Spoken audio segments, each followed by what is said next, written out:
hozir ko'p ota-onalar farzandim 9 oy maktabda o'qidi, charchadi, endi dam olsin deyishadi. Nima deb o'ylaysiz? Qanchalik shu fikr to'g'ri? Ota-onalarni tushunaman. Mani o'zim ham ona sifatida bolalarimni issiqda et-betga sudragim kelmaydi. Havo issiq, etak maktabga oxirgi aprel-may oyi eng qiyin o'tadigan oy. Nimaga? Уже bola charchagan.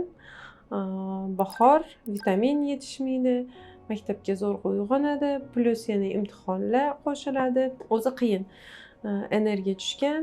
Endi tugatib dam olaman deganda yana nimadir qayergadir olib borish.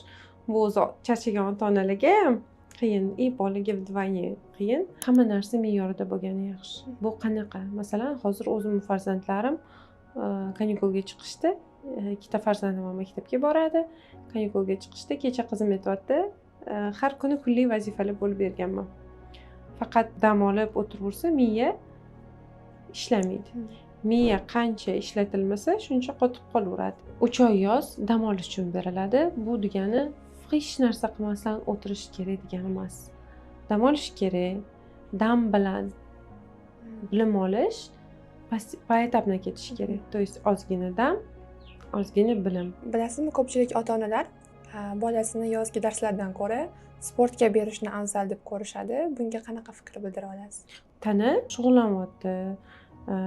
Постоянно tonusda nimadirlar qilyapti, gimnastikaga boryapti, suzishga boryapti, futbol o'ynayapti. Постоянно harakatda tana. Lekin miya harakatda emas, tasavvur qiling. Miyaga ozuqa bu yangi bilim olish, yangi bilim o'rganish, yangi o'ziga hali o'rganib bo'lmagan, hali o'rganib ko'rmagan narsasini o'rganish. Bu miyaga yangilik. Miya mana shunaqa payt, miyada neyronlar bo'ladi-yu, shunaqa payt o'sishni boshlaydi. Mana shu neyronlar shu orqali ko'payishni boshlaydi. 3 oy yoz faqat 24 soat dam uchun emas, 3 oy yoz unumli vaqtda o'tkazish uchun. Rivojlangan davlatlarni misol qilib aytadigan bo'lsak, men bilaman Yaponiyada 3 oylik kanikul yo'q. Yaponiyada 6 haftalik eng katta kanikul, bolalarga 6 haftalik kanikul bor. Iyuldan ayni issiq paytidan 20-iyuldan avgust oxirigacha bo'ladi. 6 hafta davom etadi. Lekin даже shu kanikul davomida ham ular nimadir o'rgatadi bolasiga. Issiq paytda bola uydan chiqmasdan dam olish kerak. Lekin hozir shunaqa rivojlanganmiz, uydan chiqmasdan o'tirganda ham nimadir o'rganishi mumkin. Qaysidir ko'nikmasini rivojlantirishi mumkin. Shu narsaga ko'proq upor berishimiz kerak. Uyda qanaqa turdagi onlayn fan to'garagiga berish kerak deb o'ylaysiz farzandlarni? Uyda o'tirib, masalan, hozir o'zimizning sharoitimizda til o'rganishi mumkin. Shaxmat o'ynashni o'rganishi mumkin, даже matematikani o'rganishi mumkin. Va hozir eng populyarni bo'lgan dasturlash, AI. Hozir AI ga juda talab kuchayyapti. Shularni ham даже uydan chiqmasdan o'rganish mumkin. Yoz bu foydali dam olish. Foydali dam olish. Foyda bilan dam olish. Ota-onalarga maslahatim nima aytgan bo'lardim? Biz yoshligimizda 3 oy dam olardik. Bizning payt bilan hozirgi vaqtda solishtirish birinchidan noto'g'ri. Nimaga? Bizning yoshligimizda umuman boshqa sharoit, boshqa imkoniyatlar edi. Hozirgi bolalar juda tez zerikadi.